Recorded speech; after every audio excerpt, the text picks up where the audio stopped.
Oh.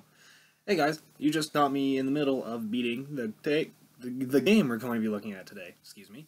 We're going to be looking at Kingdom Hearts Dream Drop Distance for the 3DS. Now this game was released in 2012. I only picked it up kind of earlier this year, but I have good reasons for it. Everywhere else I looked, they wanted it for like $25 to $30. Now granted, it is a very good game, but I was not willing to shell out that much money to pay for this game. So when I went to King of Prussia with my girlfriend, there was this video game store called J Street Video Games. If you're in the Pennsylvania area or near King of Prussia, I recommend going there. Retro games from the Intellivision all the way up to new gen games, Xbox One, PS4, everything. It is a spectacular store. Well, found this used, $15, and I was like, heck yeah, I'm gonna get that. And it came with everything. It came with the Nintendo ID card, came with the game instruction manual, and it also came with the special AR cards. Now, two of them are special. The other one just shows a random Dream Eater. But this one gives you one of the random Dream Eaters on this card. If you play the game and you want a Dream Eater that you don't have, I'm leaving this on screen for a little bit for you guys. And this one gives you a special Seal Dream Eater. Now, some people get a different version depending on the game you buy, but it's the same game, but a different card. But there you go. Two new Dream Eaters you can get for your games if you play it.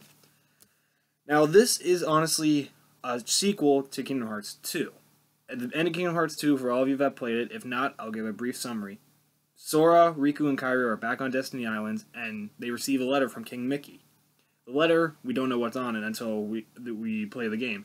Riku and Sora have to go get their Mark of Mastery training to become actual Keyblade Masters. So they're sent to awaken 7 sleeping worlds. Traverse Town, which is a staple of Kingdom Hearts. We have Prankster's Paradise and Monstro. Excuse me. We have the Grid from Tron Legacy, the Country of Musketeers. We have La City del Noches, which is basically the Notre Dame stage. We have The World That Never Was. And there are a few ones I'm probably missing off the top of my head.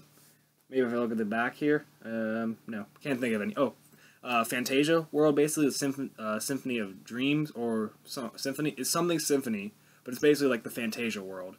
And there's one other world I can't think of off the top of my head. But basically they have to go to these 7 sleeping worlds and awaken the Keyblades. And once they awaken the Keyblades, they'll become full-fledged Keyblade Masters. But something happens, and one of them doesn't become a Keyblade Master. If you guys want to play the game and find out for yourselves, I highly recommend it because it is a spectacular game. If you already played it yourself, you already know the ending, you already know what happens. And this is a big lead into Kingdom Hearts 3, if you don't know that. This is honestly a very good successor to the Kingdom Hearts saga. Not a trilogy, saga. Multiple games. But this does lean towards more for the mobile gaming, obviously for 3DS. And it definitely takes away from other Kingdom Hearts games. It has the command deck style, which originated in Birth by Sleep. You have certain moves, and you put them in a command deck. Kind of like how in Chain of Memories, you have the card deck. No cards, but it's still like an action set. You can equip stuff like Strike Raid, Circle Raid. You have your spells like Fire, Blizzard, Thunder, Cure. Basically all your staples. And a few extra moves. You have the new Flow Motion ability, which is amazing in this game. I can't wait to see what they do with it in Kingdom Hearts 3, because Flow Motion is an amazing technique that they use, and it's really fun to do. You don't fight with Donald and Goofy and other Disney members, you fight with these creatures called Dream Eaters, which are these little creatures I mentioned before on these cards. And they're really cool. You actually get to, like how they have the Pokemon enemy on the new Pokemon games, it's kind of like that. You can, you know, pet them, feed them food, train them to get new abilities for your character, which is an amazing feat to think that this was the first before Pokemon caught onto it and doing it. And also Fire Emblem Fates, or whatever the new Fire Emblem game came out, they also had the petting in it, which I don't know if that's actually true. I haven't played it, the new Fire Emblem game. But it is a very good game, a bit on the long side. I actually went through it twice, beat it on standard mode, and then beat it on proud mode, which is the most difficult level you can do. and I died a lot. And I actually got up to level 99. That required a lot of grinding. A lot of times just sitting there, just having fun with my Dream Eaters, which was enjoyable. You have a party of 3, and 2 of them you actually use, so you can switch them out when you want to. But besides all of those, there are a few negative points. Like, if you don't know the story of Kingdom Hearts, you will be utterly confused. Like, I know the story, more or less, but I'm still utterly confused about what's going on. Because there's time travel involved in this now. Like, okay, how much more complex can we get with this game? First, we have people turning into Heartless, losing their hearts to fuel this giant being called Kingdom Hearts. Now we have time travel. It's just mind-blowing what they're doing with this game, and it's still fun. Now, all the people came back. Haley Joel Osment as Sora, David Gallagher as Riku, Bill Farmer as Goofy, basically all the mainstays.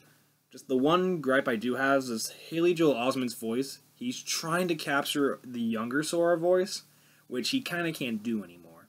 Now, don't get me wrong, he does do a really good job acting, but his voice doesn't sound natural coming out of Sora, because if you hear him from KH2 and some of the KH3, whenever they come out with an English trailer, it sounds natural. But in Dream Drop Distance, he's trying to capture like a younger Sora, kind of like from KH1 and Chain of Memories. It's kind of weird hearing like a high-pitched voice with kind of still a low undertone pitch. But I digress. Good acting all around, good stages, good amount of Keyblade moves and stuff. I give this game 7.5 to 8 out of 10. It's not my favorite of the Kingdom Hearts games. That one goes to 2, because 2 is amazing. Birth by Sleep is second, though. I'll get to those when I get to those, because I haven't really beat Birth by Sleep yet. Beaten 2 multiple times, but already reviewed that one. Kinda. But that's Dream Drop Distance for you. I highly recommend it. If you can find a copy for cheap, or however much you're willing to spend, I recommend getting it if you have a 3DS, 2DS, whatever you have.